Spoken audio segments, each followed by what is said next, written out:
What's going on, guys? Gaspard here and welcome back to the Platinum Wheel. Alright, here we go. Episode 6 of the Platinum Wheel. And we are playing... Ooh, Heavy Rain. Heavy Rain is a narrative adventure game where your choices affect the outcome and the main cast can die before the end. There are 4 main characters and you play as each of them to solve the mystery of the origami killer. I played Heavy Rain way back on the PS3, so I'll be attempting to platinum this game in under the estimated time on PSN profiles, so stick around to the end to find out how we do. With 57 trophies including the platinum, there are a couple of steps to achieve. First up, we need to complete the story once, and I'll be reloading chapters to push different outcomes at times. During this playthrough, there are 2 important trophies to work on. The Nerd Trophy, which is for finding every single clue with a certain character, and also the Perfect Crime, which requires quite a few decisions to arrive at that ending. There are also 18 different epilogues, which are endings for each character, so we'll be jumping back in multiple times to clean up the rest at the end of the game. Also, it's very important to note that the themes and content of this video may be distressing to some, as Heavy Rain tackles a lot of darker topics, so this is your warning.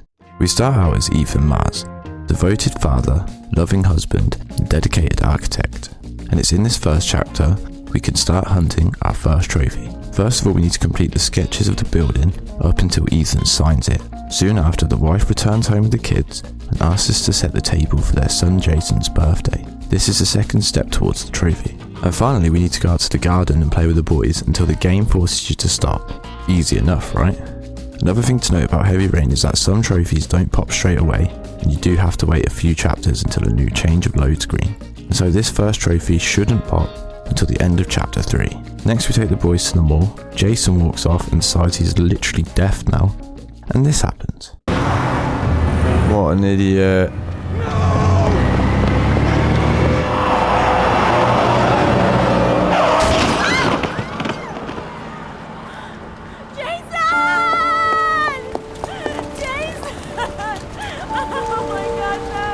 The aftermath shows the parents separated and Ethan living in this dingy apartment. The next trophy here is very simple. I just need to follow Sean's easy schedule. So I give him a snack, check the homework, feed him the stingiest dinner of the year, and then put him to bed. Just to make sure he sleeps well, I need to grab his teddy from the washing machine. With Sean safely in bed, I go to head downstairs and...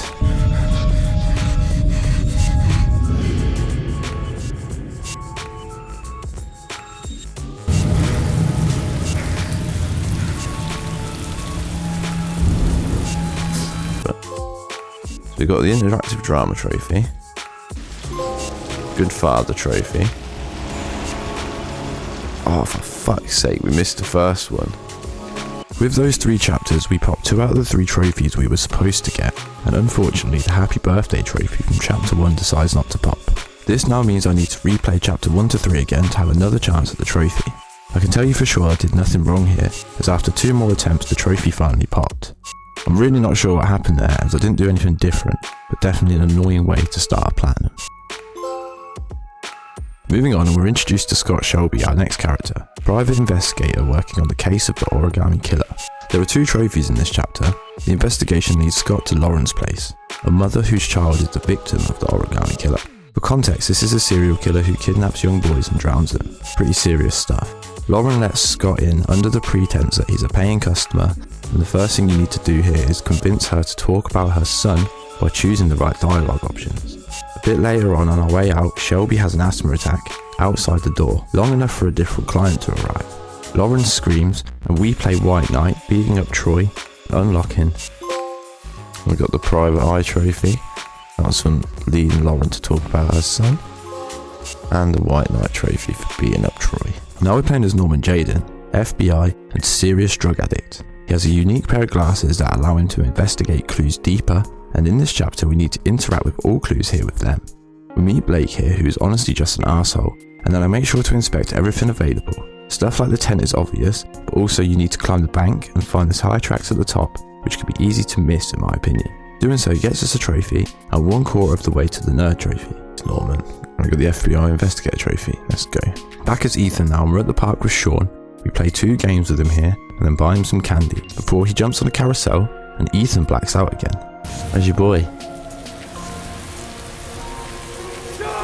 There we go again.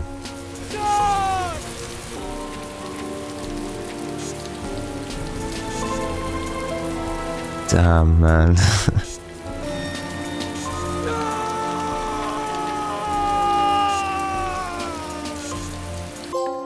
And we got the Good Friends trophy, and that's for playing 2 games with Sean successfully and buying candy at the park. So now Jason's gone and Sean's now missing.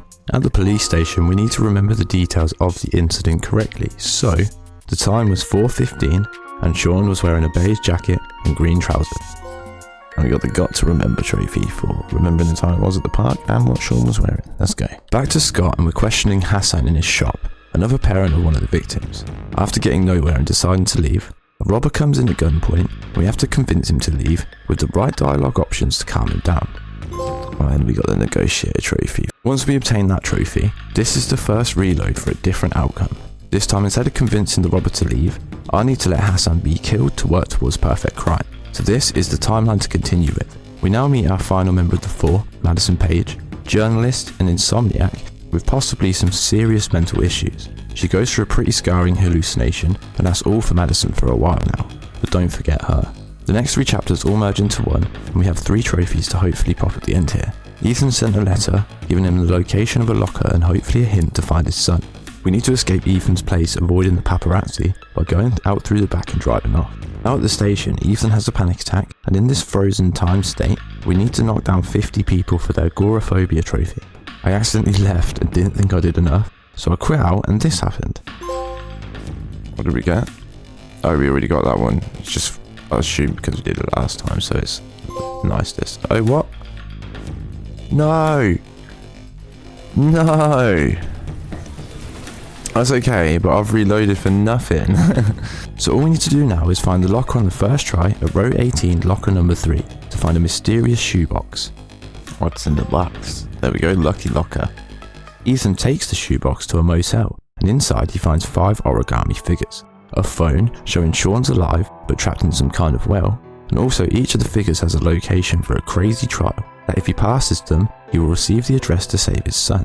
Back to Norman, and the investigation leads us to Nathaniel, a devil-fearing heretic, who after some questioning and a bit of roughing up from Blake, pulls out a gun and forces us to make a decision. Both choices have trophies, so I let him live for, and that's the self-control one for not shooting him. And then I reload the chapter and kill him for, and there's the blunder, shooting Nathaniel this time.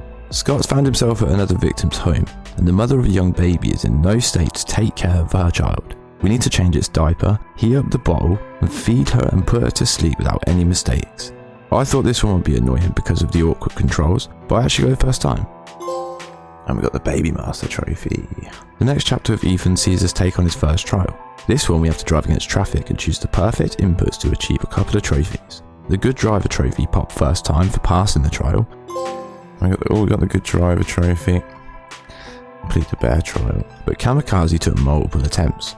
I think the defining thing here is making sure that you don't hit this police car, as once I finally dodged it, the trophy popped. Thank you. Back at the motel, Madison runs into Ethan right after the trial and sees him all banged up. She treats him the best she can, and then it's back to Jaden. The next suspect, Corda, runs away and we end up fighting with him in the cold storage. After our victory, we unlock.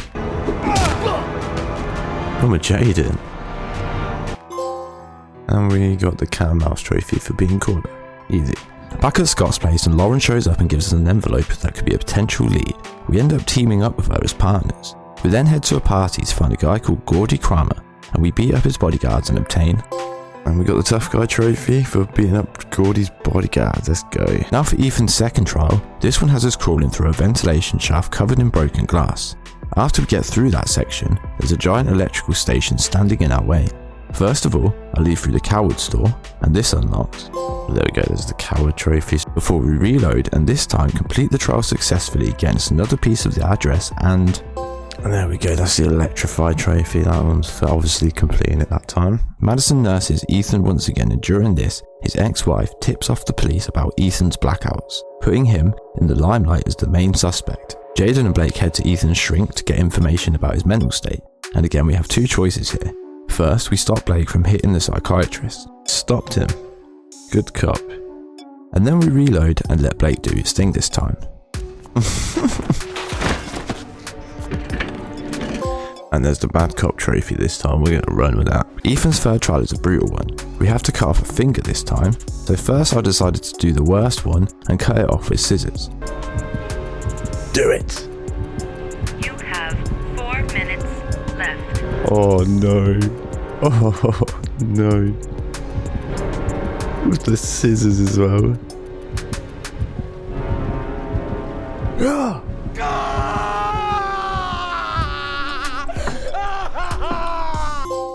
There's the butcher trophy for cutting off with the scissors. That was horrible. And then we reload, and this time we need to use the axe and either disinfect the wound or cauterize it for.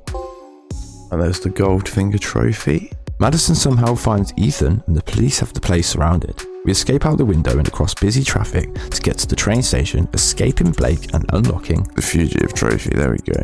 That was so annoying. Norman's moping around and we have to play every note correctly on the piano for a trophy in a second. And a little bit later on, Jaden also starts having withdrawals and we have to resist his tryptocane by taking a shower. That should work. We got the Ludwig von trophy for playing the piano without a wrong note. And the detox trophy for resisting the tryptocane. After these 2 trophies, we need to reload the chapter with Madison and let Blake catch us this time for this trophy. And then we got hands up for getting arrested by Blake. Ethan's now under arrest and being interrogated pretty harshly by Blake. And it's here Norman goes with his gut and chooses to save Ethan. We need to make sure to turn off the surveillance camera before doing so, and this unlocks. And there's the wise guy trophy. Scott and Lauren head to Manfred's shop, and after some chatting he goes to the back, and after a few minutes we find him dead. Scott says that if we don't clean the prints off as being here, then the police will stop us searching for the killer. Seems kinda suspicious. Anyways, for perfect crime, we need to clean all of the prints off of everything Scott or Lauren touched. You'll know if you missed one, as the camera will zoom in right at the end of the chapter. Time for trial number 4 now. This time we're sent to kill a drug dealer, and for the first trophy, we actually need to not kill him. But I'm no killer. Let's see, there we go, I'm not a killer. It's a pretty quick trial. This time, we are going to shoot him. But then we replay the chapter, and this time, we do what must be done. We get the I'm a killer trophy for that one. Madison's investigation leads her to a creepy private doctor, and he keeps offering us a drink which we have to refuse. After some snooping, he attacks Madison, and she is saved by the ring of the doorbell. We have to escape the bed before the doc is back, and we end up killing him, unlocking. Smart girl, don't drink the beverage. Queen of Ropes, escape before the doc returns. Norman heads to Mad Jack's to chase up on a potential lead on the killer's car. This is another part of the nerd trophy, so make sure to inspect everything and the acid bath last. Jack attacks us, and after a pretty lengthy fight, he goes out in a horrible way. Jesus. Oh. Oh, Jack, you silly boy. We got the Goodbye Mad Jack trophy, survived the fights. Back at Scott's house and we get one of the easiest trophies in the game, just for cooking some eggs. And we got the chef trophy for preparing a good omelette on time. And then we head to the cemetery looking for a John Shepherd's grave on Lauren's request. Shortly after, we're shown a flashback of John and another young boy. They're thrown out of their house in heavy rain by their drunk father, and to entertain themselves, they play in the local scrapyard. The next trophy is slightly awkward as you have to follow your brother with 0 mistakes. With the controls being so finicky, this took me a couple of attempts. After this section they play a game of hide and seek, and the boy finds John stuck in a pipe drowning, starting off this crazy story way back 30 years in the past. Hang on, John! I'll get help, just hang on! Yes!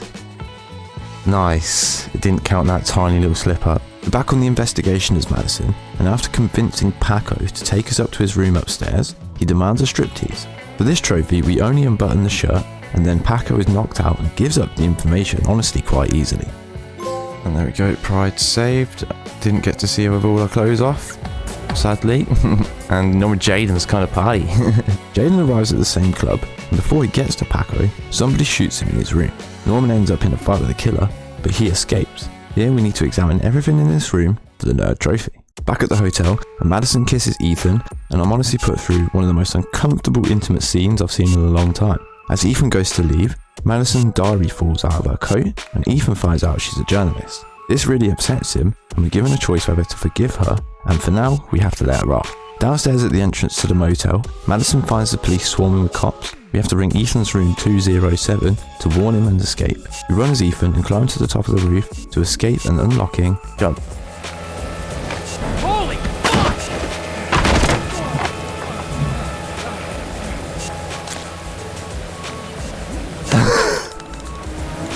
Let's go. Let's go, Ethan. Who does it like that as well? Like, proper died. Let's get a Loverboy trophy for forgiving Madison. And Escape Master for escaping the police. Let's go. The next chapter has Scott and Lauren captured by Kramer and thrown underwater to drown in the car. We escape the car and leave Lauren to drown as part of the Perfect Crime trophy. Scott decides to go Terminator mode and drives his car through Kramer's window. In here we need to shoot everyone and not get shot. And right at the end, when we've beaten up Kramer, he has a heart attack, and instead of saving him, we have to leave to help towards Perfect Crime. And the invincible Scott for being Chad Chadley, and that's 4 out of 6 towards the Perfect Crime, so hopefully we're on track, hopefully. Madison visits Anne Shepard, the mother of John who drowned, who gives Madison the name of her other son after a lot of prodding, before it's time for Ethan's final trial. Here we're told to drink poison that will kill him in 60 minutes, but gives him enough time to say goodbye to Sean. For this one, we do just that. We drink the poison and get the final letters of the address and unlocks this trophy. Sacrifice for drinking the poison, and Trial Master for succeeding in all of the trials.